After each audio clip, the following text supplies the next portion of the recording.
rocking like a baby in the car. I put the water in the ocean in the city that I'm from.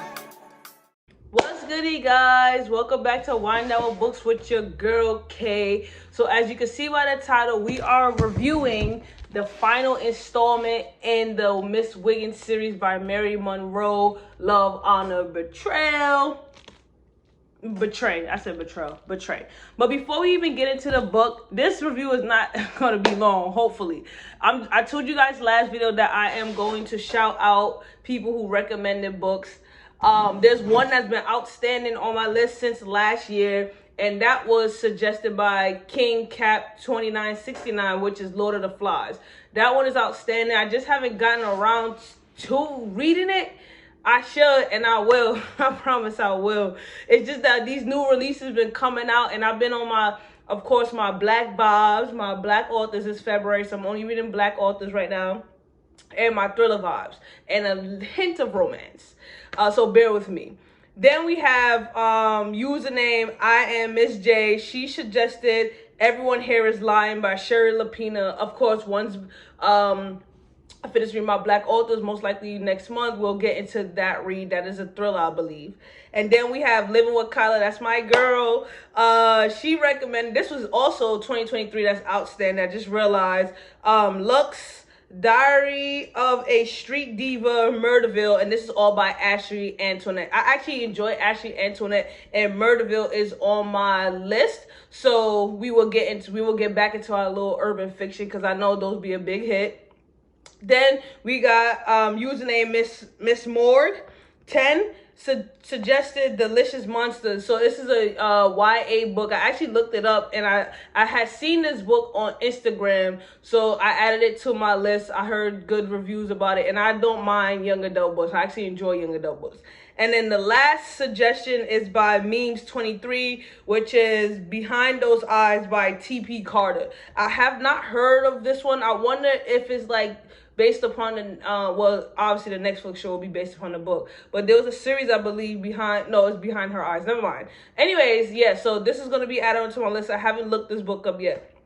So I have those suggestions. We'll get back into the book recommendations. But if you haven't heard, Kennedy Ryan is coming out with her part 2 to Before I Let Go. It drops on March 5th. I'm super excited. If you are in New York and you're going to her book event in New York, I will be there. So pop out, come through.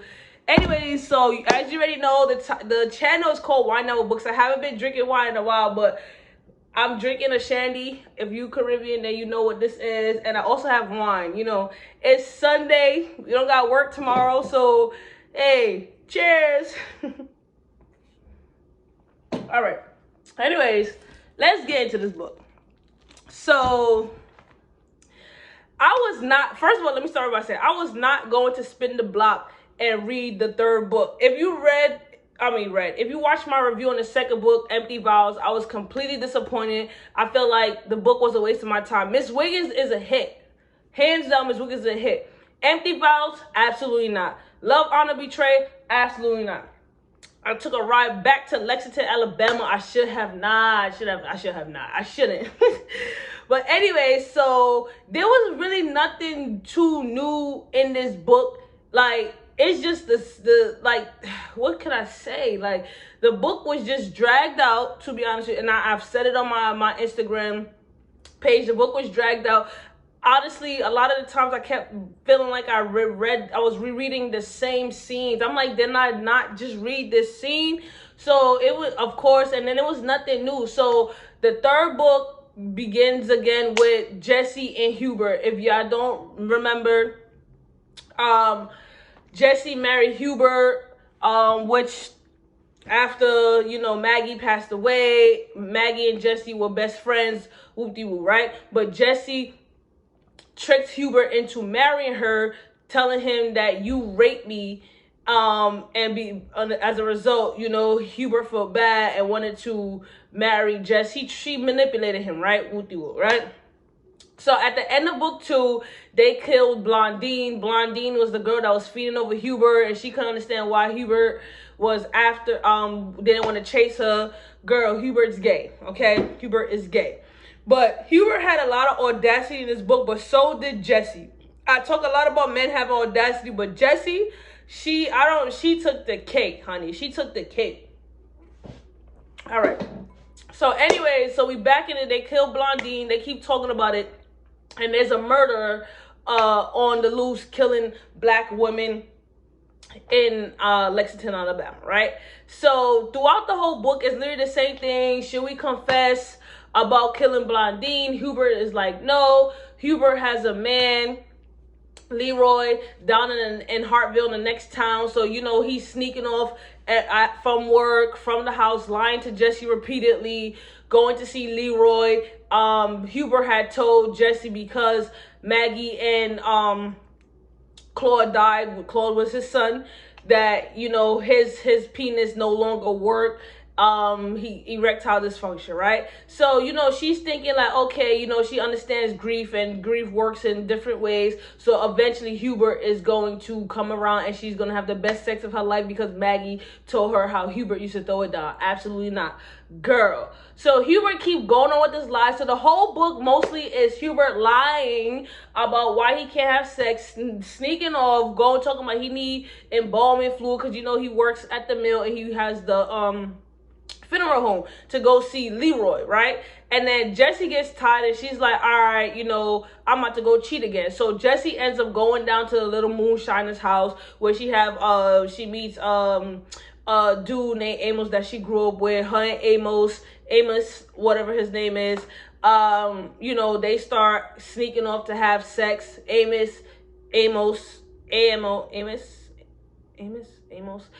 whatever his name is, Amos. He's broke, he's married, and basically the whole book was incorporated Jessie paying for sex in a dirty motel. Well, she didn't pay for sex, but that's what it seemed like. Her and Amos, he never had any money. She paid for the hotel, giving him money. She was basically having sex with a broke dude. So technically she was paying for sex. And of course to her the sex was good. She wasn't getting it from Hubert.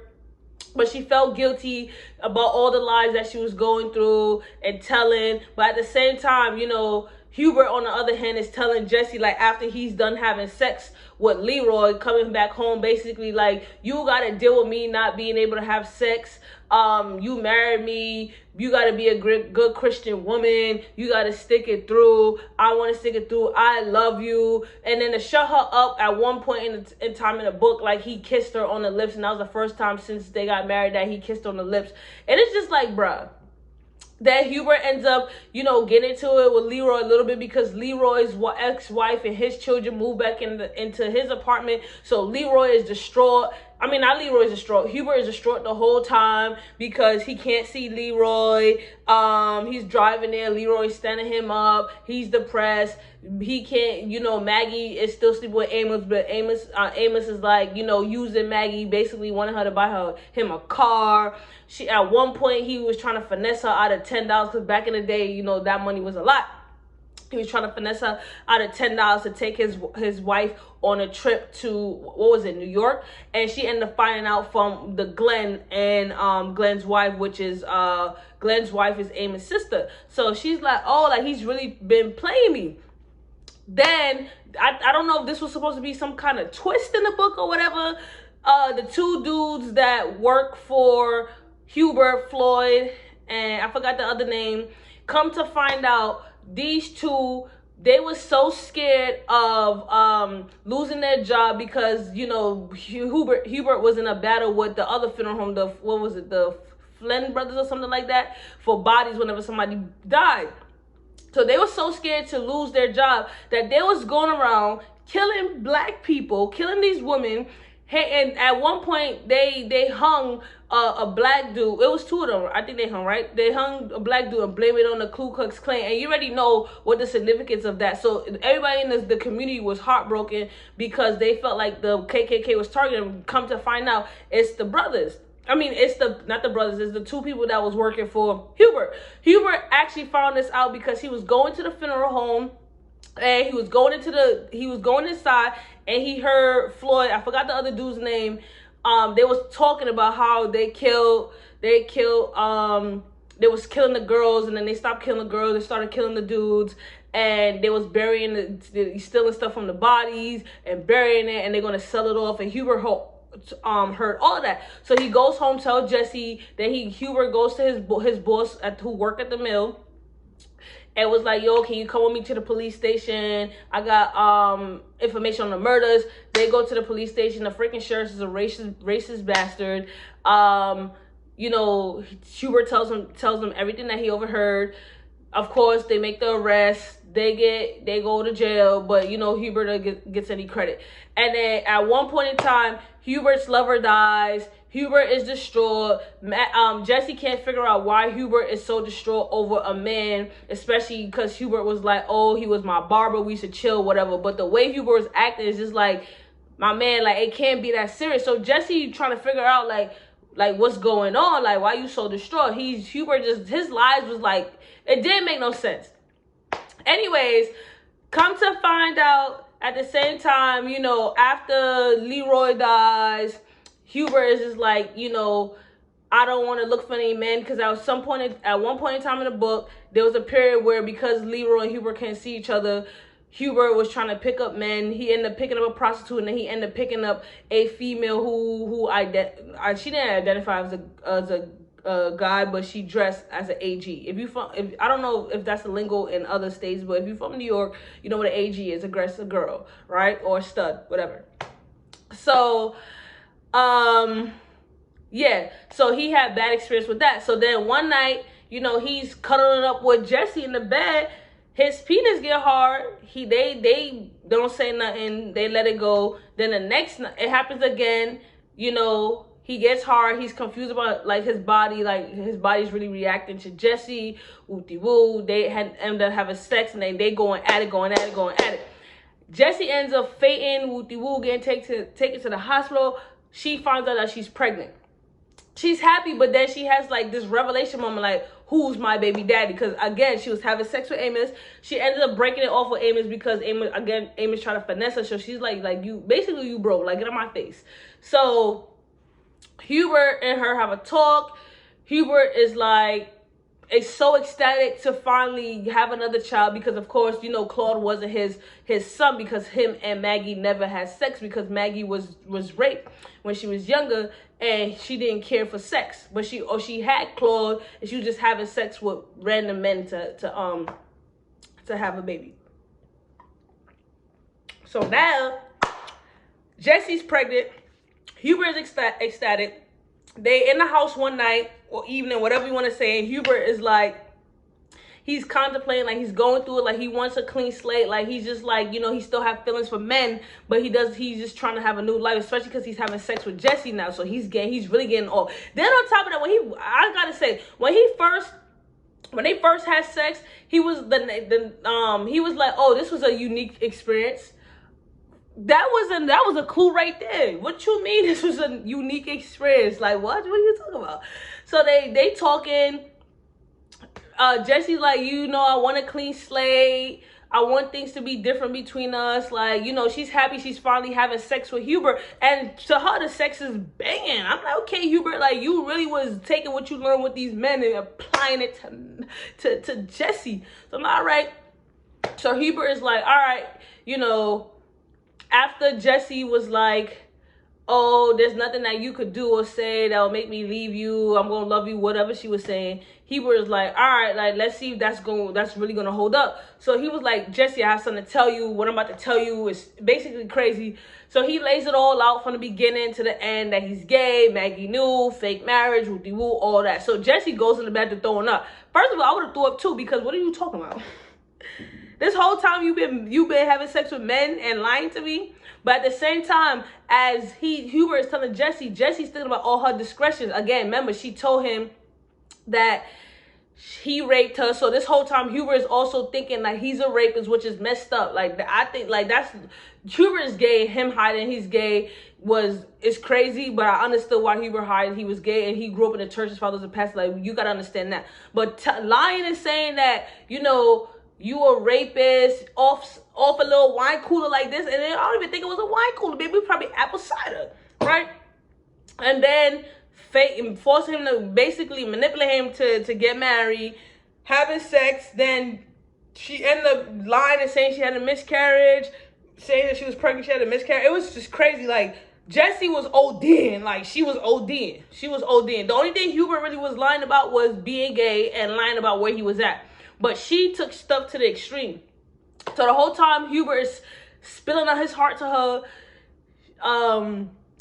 she's just like, she feel like disgusted and like that's a sin. He fornicated with men, and I'm just like, you are not one to judge, honey. So that she really, at that time, she really wanted to tell Hubert like, this is what I was doing, but she couldn't get it out. So she's like, oh, I need time. Days go by. Hubert's like, basically like, how much time you need? Like, if you're gonna expose me, let me know. I'm gonna dip off. She's like, oh, I'm not gonna expose you because we have this baby. I love you, wooty woo. So she finally comes clean with Hubert. So Hubert is like distraught because like as I said, Hubert was only hiding that, but Jessie was hiding mad stuff. So then they decide like, all right, you know, this happened. She did that. He did that. They're gonna come together, have a clean slate. Long story short, the people that work for Hubert at the funeral home, one died of a heart attack. The other one was electrocuted, and you know they end up staying together.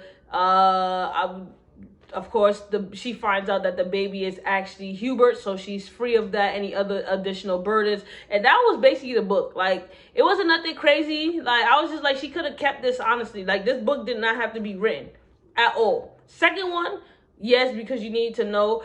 But I think, honestly, the book was probably written because of how it ended with Blondine getting killed, and then the serial killer leaving off with a serial killer on the loose, killing black women. But this book could have kept it, right? Hubert, you know, he's still like attracted to men, but he's working on his marriage with Jessie. He wants to, I guess, be bisexual at this point. And he's, you know, working on fighting the urges. Jessie accepted that. This book could have been saved, in my opinion. Could have been saved.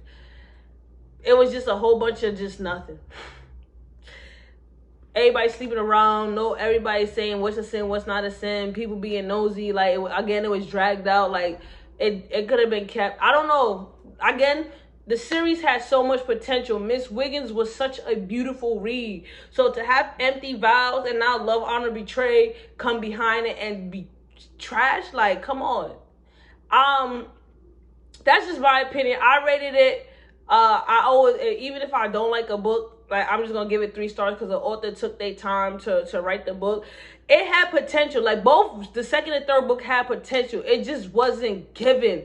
Like, a lot of it was just like it just so much scenes could have went a different way. Like, honestly, and then to have like Floyd and them kill black people and, you know, blaming on Ku Klux Klan, I wasn't feeling that, but I understood, like, you know, that was like, to me, I guess, in my opinion, that probably was a twist for her. But again, this book could have kept it. I don't know why I spent the block.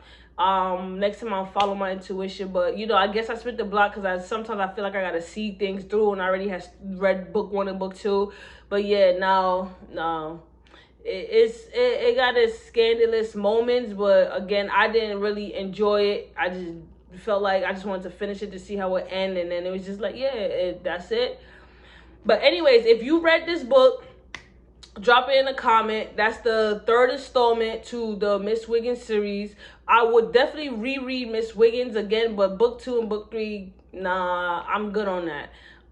Again, the next book review is going to be No Reservations.